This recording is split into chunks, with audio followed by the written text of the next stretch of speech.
Hi everyone, welcome to our channel. That's Learn Daily. இந்த வீடியோவில் நம்ம என்ன பார்க்க போகிறோம் அப்படின்னா 11th ஸ்டாண்டர்ட் எக்ஸாம்பிள் சம்ஸ் தான் பார்க்க போகிறோம். செகண்ட் லெசன்லேருந்து பார்க்க போகிறோம். ஆல்ரெடி நம்ம வீடியோஸ் நிறையா போஸ்ட் பண்ணியிருக்கோம். அந்த வீடியோஸையும் செக் பண்ணி பார்த்துக்கோங்க. சில நேரம் கான்செப்ட் கொஞ்சம் சொல்லி அது ரிலேட்டடாக இருக்க சம்ஸையும் நம்ம வந்து சொல்லியிருப்போம்.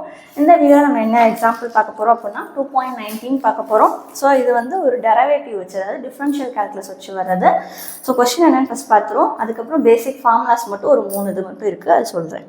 Find the derivative with respect to t of the function x equal to a0 plus a1t plus a2t square where a0, a1 and a2 are constant. ஒரு ஈக்குவேஷன் கொடுத்துருக்காங்க, அதோட டெரிவேட்டிவ் கேட்டிருக்காங்க. ஸோ அதுக்கு முன்னாடி பார்த்தீங்கன்னா நமக்கு ஃபார்முலாஸ் தெரியணும். ஸோ ஃபார்முலாஸ் வந்து ஒரு ஃபங்க்ஷன் அதோடைய டெரிவேட்டிவ், ஓகேவா? X power y equal to x power n, general formula மட்டும் சொல்கிறேன். அதுக்குரிய டெரிவேட்டிவ் வந்து n x power n minus 1. Next y equal to cos x அப்படின்னா இது டிஒய் பை டிஎக்ஸ்ன்னு போடுவோம், ஓகேவா? Minus sin x, y equal to sin x அப்படின்னா dy by dx equal to cos x. அதாவது yன்றது ஒரு கான்ஸ்டண்ட்டாக இருந்தது, அதாவது ஏதாவது ஒரு நம்பராக இருந்தது அப்படின்னா dy by dx ஓட வேல்யூ 0, கான்ஸ்டண்ட்டுக்கு 0. அது நல்லா ஞாபகம் வச்சுக்கோங்க, ரொம்ப முக்கியமானது.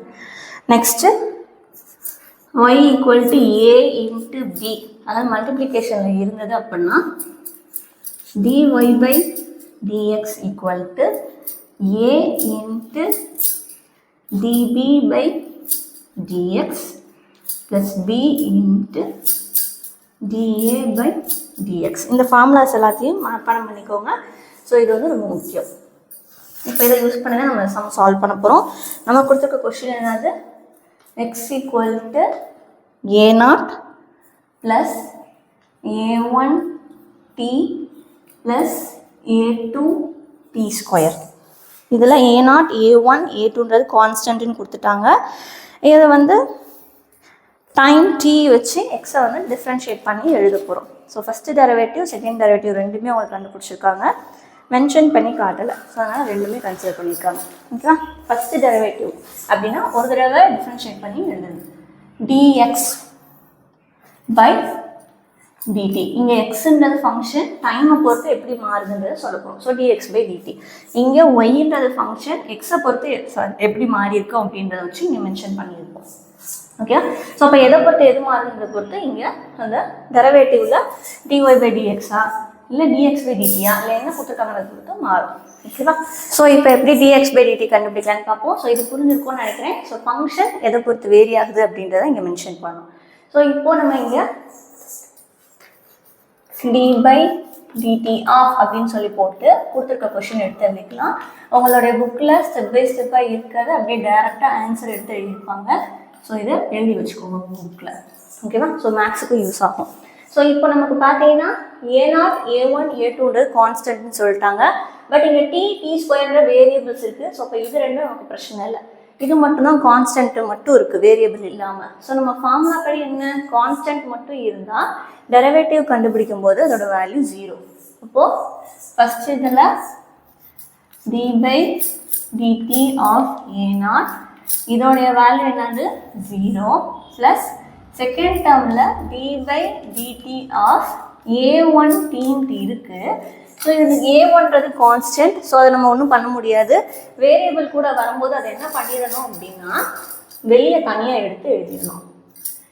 அப்போது இங்கே வெறும் டீன்றது தான் நம்மளுடைய ஃபங்க்ஷன், ஓகேவா? a1னும் அதில் உண்டு தான். பட் நம்மளுடைய ஃபங்க்ஷனில் வேரியபிள் சேர்ந்து இருக்கும்போது கான்ஸ்டன்ட் என்ன பண்ணிடணும்னா வெளியே தனியாக எடுத்து வச்சிடணும் டெரிவேட்டிவில் டிஃப்ரென்ஷியேட் பண்ணும்போது, ஓகேவா? அப்போது டீன்றது என்னது, எக்ஸ் பவர் என் ஃபார்முலா படி இருக்குது நமக்கு. இங்கே எக்ஸ் பவர் என் ஃபார்முலா என்னது, என் எக்ஸ் பவர் என் மைனஸ் 1. அப்போ இங்கே டி மட்டும் இருக்குது. அப்போ டீயோட பவரில் 1 இருக்க தான் அர்த்தம். அப்போ t1 into t power 1 minus 1 இதுதான் ஆன்சர். அப்போ இங்கே நமக்கு என்ன கிடச்சிருக்கும், a1 into 1 into t power 1 minus 1 t power 0 plus கடைசி டேர்ம் நம்ம முதல்ல சொல்லிட்டோம் கான்ஸ்டன்ட்டை வெளியே வச்சிடலாம். ஃபங்க்ஷனை மட்டும்தான் வேரியபிள் பொறுத்து எப்படி மாறுதுன்றது தான் நம்ம டெரிவேட்டிவ் கண்டுபிடிக்க போகிறோம். இங்கே t ஸ்கொயர் இருக்குது, same X power n formula.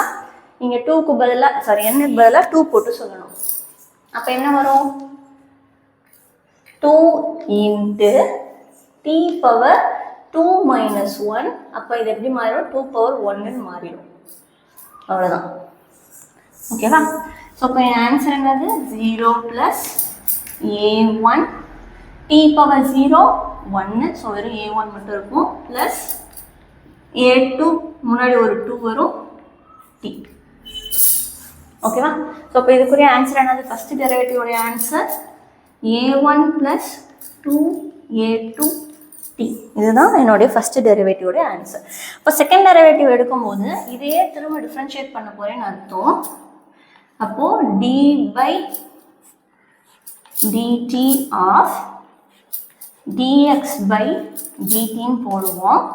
அது வேல்யூ என்னது, d square x by dt square. இதுதான் செகண்ட் டெரிவேட்டிவோடைய சிம்பிள்.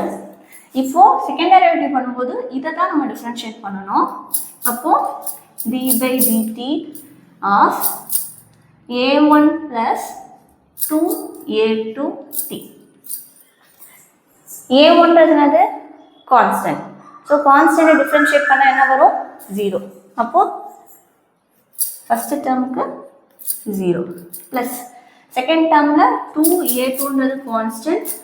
டீயை டிஃப்ரென்ஷியேட் பண்ணால் நமக்கு என்ன கிடைக்கும், வெறும் 1 தான் கிடைக்கும். ஸோ இங்கேயே நம்ம பார்த்துருப்போம் t பவர் 0 1, 1 இன்ட்டு 1 1. அப்போ இங்கேயே அப்போ என்ன தான் வரும், 1 தான் வரும். அப்போ இன்ட்டு 1, அப்போ ஆன்சர் என்னது, 2a2 மட்டும் கிடைக்கும். ஸோ இதுதான் செகண்ட் டெரிவேட்டிவோடைய answer. Second derivative, first derivative. So இப்போ இங்கே என்ன பண்ணியிருக்கோம், டைரெக்டாக உங்களுடைய டிஃப்ரென்ஷியேஷன் ஃபார்முலாவில் கொடுத்துருக்க ஃபங்க்ஷன் என்ன மாடலில் வருது அப்படின்றத பொறுத்து அதுக்குரிய வேல்யூவை சால்வ் பண்ணி எழுதியிருக்கோம். அவ்வளோதான், இதில் வேறு ஒன்றும் இல்லை. அப்போது நம்ம அந்த ஃபார்முலாஸை நல்லா படிச்சுக்கிட்டிங்கனாலே போதுமானது, நீங்கள் சால்வ் பண்ணிடலாம். ஸோ இந்த வீடியோவில் ஏதாவது டவுட் இருந்தால் கேளுங்க.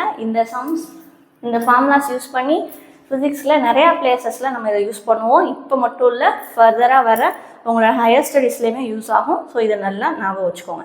11th 12th முடிக்கும் போது தான் டிஃப்ரென்ஷியேஷன்னா என்னன்னு கொஞ்சமாவது புரிய ஆரம்பிக்கும். ஸோ இப்போ புரியாட்டினாலும் பிரச்சனை இல்லை, ஃபார்முலாஸை படிச்சுக்கோங்க, எப்படி சால்வ் பண்ணணும் அப்படின்றத பார்த்துக்கோங்க. இந்த வீடியோவில் டவுட் ஏதாவது இருந்தால் கேளுங்க. தேங்க்யூ.